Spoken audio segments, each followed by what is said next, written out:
गाईहरू मजा साथले निदाइरहेछ हाम्रो आनन्दपूर्वक मजाले। आज मौसम पनि एकदम चिसो चिसो खालको अँध्यारो अँध्यारो, आकाश पनि अँध्यारो अँध्यारो भएर चाहिँ पानी पर्ला छ। अहिले पानी पनि छिटाएको थियो यतातिर।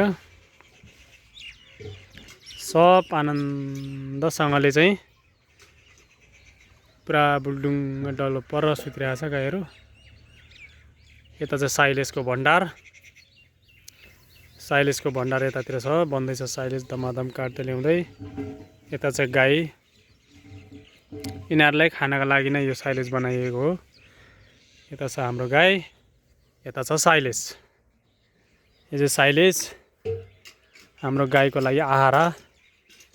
यो चाहिँ थुपार्न सुरु भइसकेको छ आहारा। यस्तो दामी जस्तो हरियो हेर्नुहोस्, साइलेज भनेको चाहिँ यस्तो हुनुपर्छ क्या। यो यस्तो हुनुपर्छ साइलेज भनेको चाहिँ।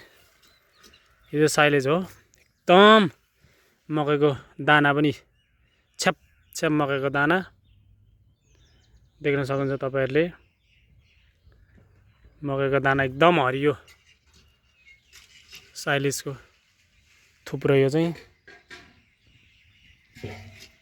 कसैलाई चाहियो भने सम्पर्क गर्न सक्नुहुन्छ तपाईहरुले। साइलेज कसैलाई चाहिन्छ भने तुरुन्तै आजको भोलि नै हामी चाहिँ डेलिभरी दिनेछौँ, प्याक दिनेछौँ।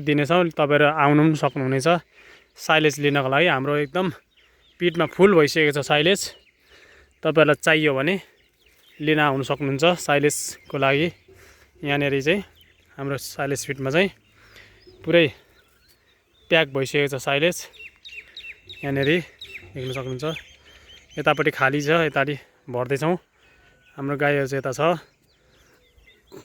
हाम्रो गाईहरू चाहिँ यहाँनेरि कस्तोसँगले बसेको छ। मौसम एकदम चिसो छ आज।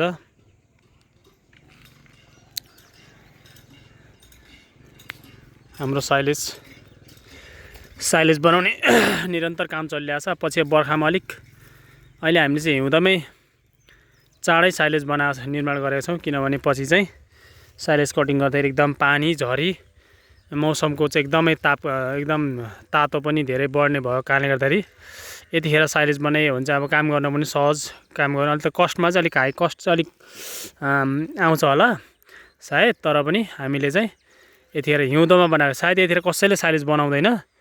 हामीले चाहिँ हिउँदोमै साइलेज चाहिँ रेडी गरिसकेका छौँ। कसैलाई चाहियो अथवा तपाईलाई चाहियो भने सिधै तपाईहरुले चाहिँ सम्पर्क गर्न सक्नुहुन्छ। साइलेज चाहियो भने हैन, कति चाहिन्छ तपाईहरुलाई सम्पर्क गर्न सक्नुहुन्छ। साइलेज चाहियो भने चाँडै म यहाँनेरि सम्पर्क गर्नुलाई मेरो फोन नम्बर पनि राखिदिन सक्छु तपाईहरुलाई हैन। त्यसमा तपाईहरुले यो साइलेज लगाएर चाहिँ गाईलाई खुवाएर चाहिँ दुध चाहिँ टक्क निकाल्न सक्नुहुन्छ। यसमा चाहिँ एकदम पौष्टिक आहार रहेछ गाईको लागि चाहिँ।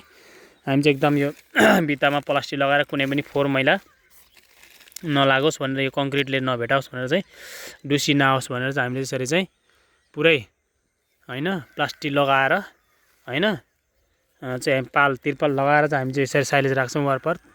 देख्नु एकदम मुनिदेखि तलैदेखि यो चाहिँ हामीले चाहिँ लगाएको छौँ। हाम्रो साइलेज यस्तो छ हैन। नतिजा यस्तो देख्नुहुन्छ तपाईहरुले चाहिँ। हाम्रो गाईहरू चाहिँ यता खाएर मस्तसँगले चाहिँ निदाइरहेको छ, सुतिरहेको छ। कोही कोही चाहिँ आनन्दसँगले चाहिँ बसिरहेको छ यसरी चाहिँ हैन। अहिले चाहिँ अब यो मौसम चाहिँ के थियो, यतिखेर एकदम हुन्छ चिसो चिसो खालको। आज फेरि आज एकदमै मौसम अँध्यारो अँध्यारो पनि छ, त्यो भएर पनि होला हल्का अलिअलि गर्मी सुरु भइसकेको छ हैन। ल टक्कसँगले चाहिँ हेर्न सक्नुहुन्छ तपाईहरुले। साइलेज चाहिँ एकदमै यो चाहिँ हैन दुधे मकै झरामझुरुम काटेर चाहिँ यस्तो मिसिनले चाहिँ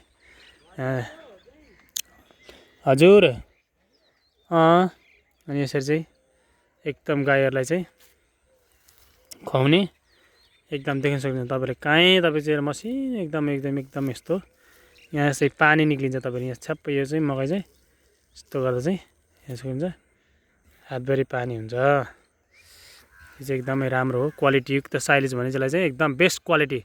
यो जति राम्रो साइलेज चाहिँ यतिको क्वालिटीयुक्त साइलेज सायद नेपालभरिमा कहीँ पनि बन्दैन होला हैन।